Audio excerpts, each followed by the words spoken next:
Assalamualaikum warahmatullahi wabarakatuh. Allah Subhanahu wa taala berfirman dalam Al-Quran, Bismillahirrahmanirrahim. Wallahu alimun hakim. Maksudnya, sesungguhnya Allah itu Maha mengetahui dan Maha bijaksana. Jadi, apa maksud Allah Maha mengetahui dan Maha bijaksana ni? Kan?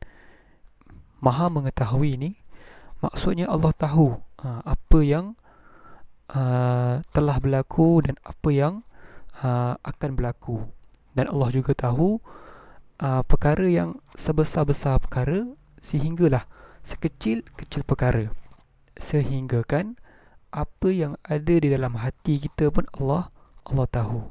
Itu maksudnya Allah Maha mengetahui dan Maha bijaksana. Apa maksud Allah Maha bijaksana? Maksudnya Allah ni mempunyai ataupun mampu untuk mencipta dan mentadbir. Mentadbir ni maksudnya menguruskan alam ni. Kan kita tengoklah bagaimana bumi ini begitu indah, kan, begitu cantik. Siapa yang cipta? Takkan tiba-tiba dia ada sendiri, kan? Takkanlah atuk ataupun nenek kita yang buat, bukan. Mesti ada satu zat yang telah menciptakan dengan begitu indah, dan itulah Allah Subhanahu wa taala. Allah boleh menggerakkan, Allah boleh setting matahari dengan bulan, kan. Pukul 7 malam bulan keluar, pukul 7 pagi matahari keluar, kan. Itu semua Allah yang susun. Maksudnya itulah maksud kebijaksanaan Allah Subhanahu wa taala. Jadi contoh Allah Maha mengetahui ni, Allah Subhanahu wa taala tahu apa yang telah berlaku, maksudnya apa yang telah terjadi. Contohnya apa yang telah terjadi dekat bumi ini sebelum Nabi Adam turun, kan. Kan Allah turunkan Nabi Adam, kan. Apa yang ada sebelum Nabi Adam tu Allah saja yang tahu, kan. Mungkin kita tahulah ada dinosaur ke, ada apa semua, kan. Tapi yang sebenar-benarnya kita tak tahulah, sebab Allah tak beritahu pun. Tapi memang ada makhluk yang pernah duduk dekat bumi ni, dan Allah juga tahu apa yang akan berlaku. Contohnya seperti kiamat, kan, kiamat ataupun kehancuran bumi, kan. Allah tahu apa buktinya, kehancuran bumi ni akan berlaku. Allah beritahu siap-siap dah. Tanda-tanda kiamat ni adalah berlakunya gempa bumi, berlakunya banjir ataupun tsunami, berlakunya bencana alam yang banyak, dan maksiat yang berleluasa. Itu semua adalah tanda-tanda bahawa kiamat ataupun bumi ni akan hancur. Apa beza pengetahuan manusia dengan Allah Subhanahu Wa Taala? Beza dia, manusia ni terbatas, ilmu dia terbatas, kebijaksanaan dia terbatas, tetapi Allah tidak. Contohnya, kalau kita ni pandai dalam matematik, kita mungkin kurang pandai dalam bab sains ataupun agama. Jadi kita tak boleh nak cakap tentang agama sesuka hati.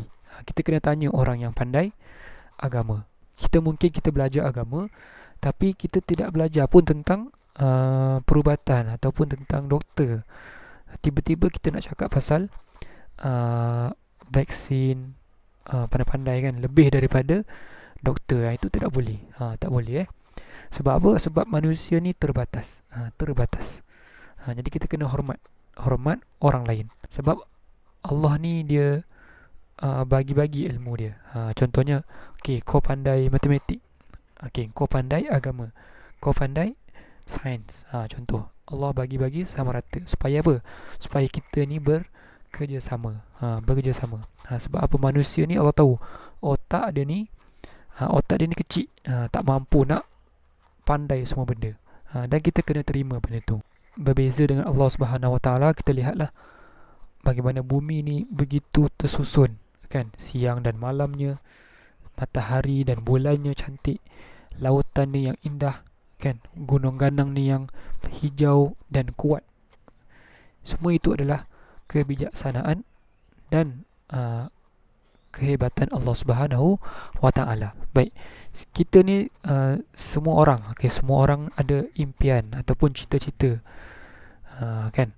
Jadi bila kita tak dapat ataupun tak berjaya nak dapat apa yang kita nak, kita janganlah sedih. Kerana apa?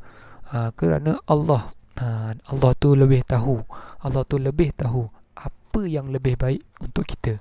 Kan, mungkin yang kita nak tu bukan sekarang. Mungkin 5 tahun akan datang baru Allah akan bagi. Mungkin 10 tahun. Mungkin Allah tak nak bagi langsung. Kerana apa? Kerana benda tu tak bagus untuk kita. Jadi kita kena redha. Kerana Allah ni Maha bijaksana. Allah ni tahu macam mana nak susun atur kehidupan hamba-Nya yang Dia sayangi. Sekian, Assalamualaikum warahmatullahi wabarakatuh.